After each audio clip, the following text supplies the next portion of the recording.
Basic math के आज के इस वीडियो में हम सहअभाज्य संख्या है उसके बारे में डिस्कस करेंगे। सहअभाज्य संख्या कहते किसे हैं और कोई संख्या देर की है तो कैसे पहचाने कि ये सहअभाज्य संख्या है, इस बारे में विस्तार से बात करेंगे। तो सबसे पहले बात करते हैं सहअभाज्य संख्या कहते किसे हैं। तो ऐसी दो या दो से अधिक संख्याएं, ऐसी दो या दो से अधिक ऐसी दो या दो से अधिक संख्याएं जिनमें केवल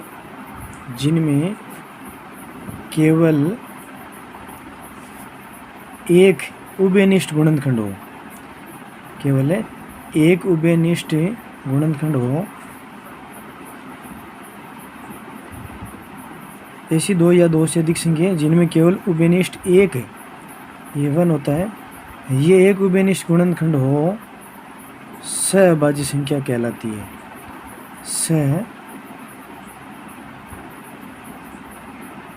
सहअभाज्य संख्या कहलाती है।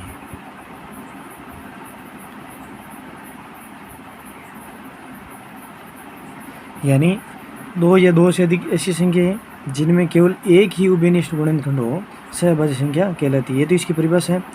परिभाषा से ज़्यादा उदाहरण के द्वारा समझ में आएगा कि सहअभाज्य संख्या होती क्या है। तो बात करते हैं उदाहरण के द्वारा। तो फॉर एग्जांपल, जैसे 2 और 3 की बात करें तो 2 है उसको गुणनखंड रूप में लिखूंगा तो 2 क्या लिखा जाएगा, 2 गुणा 1 लिखा जाएगा। 2 का अभाज्य गुणनखंड यही होता है। और 3 है उसको भी मैं गुणनखंड रूप में लिखूंगा तो 3 गुणा 1 लिखा जाएगा। अब हम देखते हैं कि ये इसका अभाज्य गुणनखंड 2 गुणा 1 है, इसका अभाज्य गुणनखंड 3 गुणा 1 है। तो इनमें ऐसी कौन सी संख्या है जो दोनों में उभयनिष्ठ है, जो दोनों में क्या है, कॉमन है। ऐसी कौन सी संख्या जो दोनों में सेम है। तो इन दोनों संख्याओं के जो अभाज्य गुणनखंड है इनमें एक है, वो क्या है, दोनों में उभयनिष्ठ गुणनखंड है। तो ये एक ही है केवल, और कोई संख्या ऐसी नहीं है जो इन दोनों के जो अभाज्य गुणनखंड है उनमें सेम हो। तो केवल एक ही है, इसलिए 2 और 3 क्या है, सहअभाज्य संख्या है। कहने का मतलब ये है कि केवल एक ही दोनों में कॉमन होना चाहिए, एक के अलावा कोई और संख्या कॉमन नहीं होनी चाहिए। जैसे और बात करें, जैसे मान लो 4 और 6 की बात करते हैं तो 4 है उसका अभाज्य गुणनखंड करते हैं तो 2 गुणा, ध्यान रखना यहाँ पर एक और लिखना है।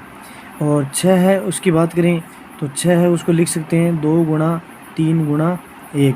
हम देखते हैं कि इसमें भी एक है, इसमें भी एक है, ये तो दोनों में कॉमन है, उभयनिष्ठ गुणनखंड है। लेकिन यहाँ पर 2 है, यहाँ पर भी 2 है, तो ये एक एक्स्ट्रा में और आ गया। तो हमें सहअभाज्य संख्या के लिए क्या चाहिए, केवल एक ही होना चाहिए, कोई और संख्या नहीं होनी चाहिए उभयनिष्ठ। तो यहाँ पर 2 है, यहाँ पर भी 2 है, इसका मतलब 4 और 6 है वो सहअभाज्य संख्या नहीं है। और अब ये तो सहअभाज्य संख्या नहीं है उसको मैंने समझाया है, तो आप ऐसे उसके अभाज्य गुणनखंड लिखेंगे और फिर देखेंगे कि यहाँ पर उसमें कुछ और कोई और संख्या तो कॉमन नहीं है।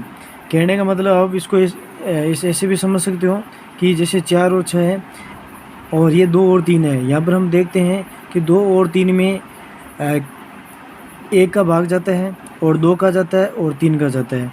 यानी इसमें तो 2 का जाता है, इसमें 3 का जाता है, और दोनों में सेम संख्या है वो केवल 1 का ही भाग जाता है।